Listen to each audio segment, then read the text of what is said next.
di Andalus yang berlangsung selama kurang lebih 8 abad lamanya. Ya.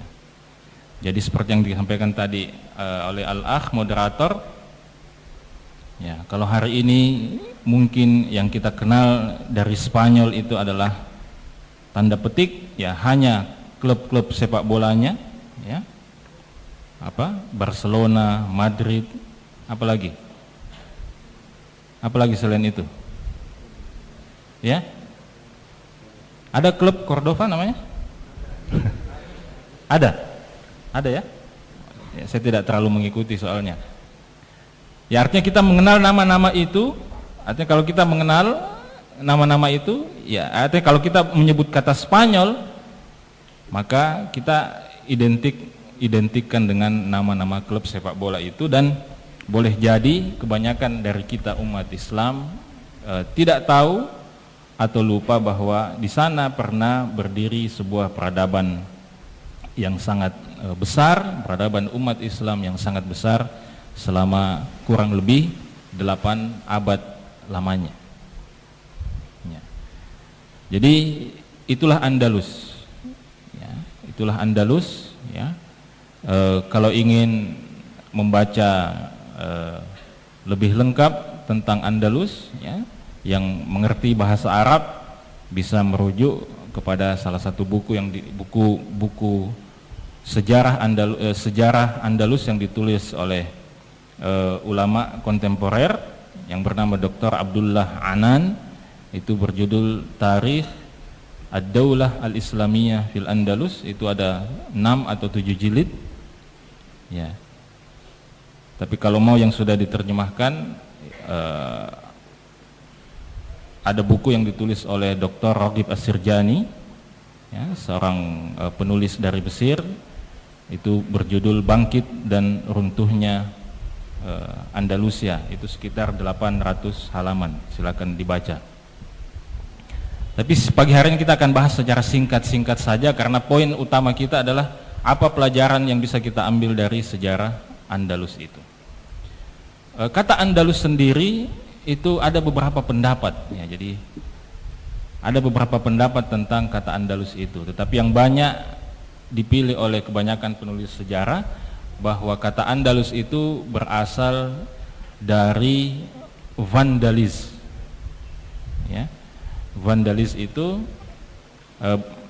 Vandal itu adalah salah satu suku yang pernah berkuasa di semenanjung Iberia. Jadi Andalus itu biasa dikenal juga dengan nama semenanjung Iberia, yang hari ini mewakili Spanyol dengan Portugal.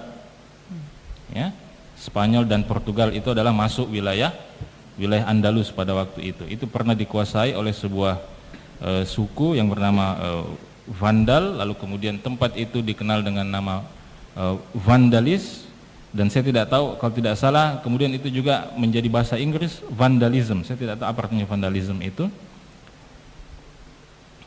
Lalu dari situlah kemudian katanya kaum muslimin, ya, orang-orang Arab mengadopsi nama itu dan menyebut tempat itu dengan sebutan Al-Andalus.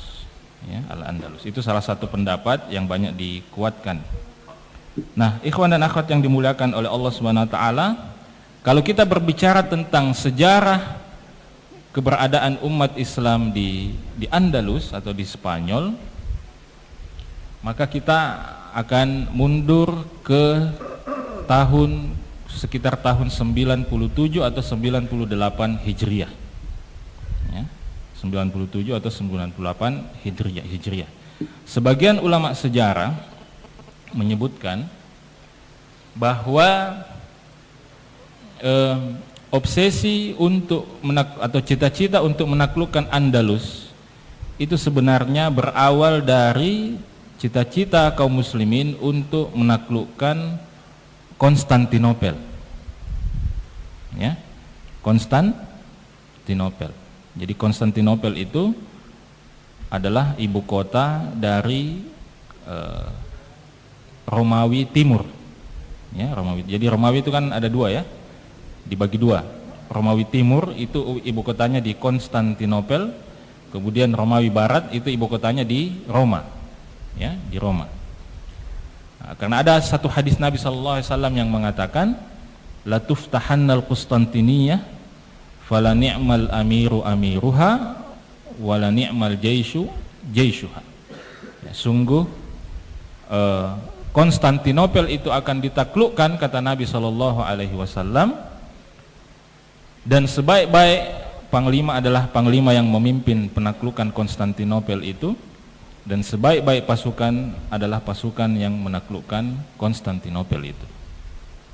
Maka sejak awal, ya, ketika sahabat Rasulullah SAW masih hidup, upaya untuk menaklukkan Konstantinopel itu sudah dilakukan. Ya, mungkin di antara ikhwan dan akhwat sekalian ada yang pernah mendengarkan kajian kami bahwa di antara sahabat Nabi SAW yang ikut serta dalam upaya penaklukan awal Konstantinopel itu adalah sahabat Abu Ayyub Al-Ansari radhiyallahu taala anhu, yang kemudian gugur dalam upaya itu karena waktu itu tidak berhasil, dan sahabat Abu Ayyub Al-Ansari radhiyallahu taala anhu gugur dalam upaya awal penaklukan itu, dan usia beliau pada waktu itu sekitar 120-an tahun.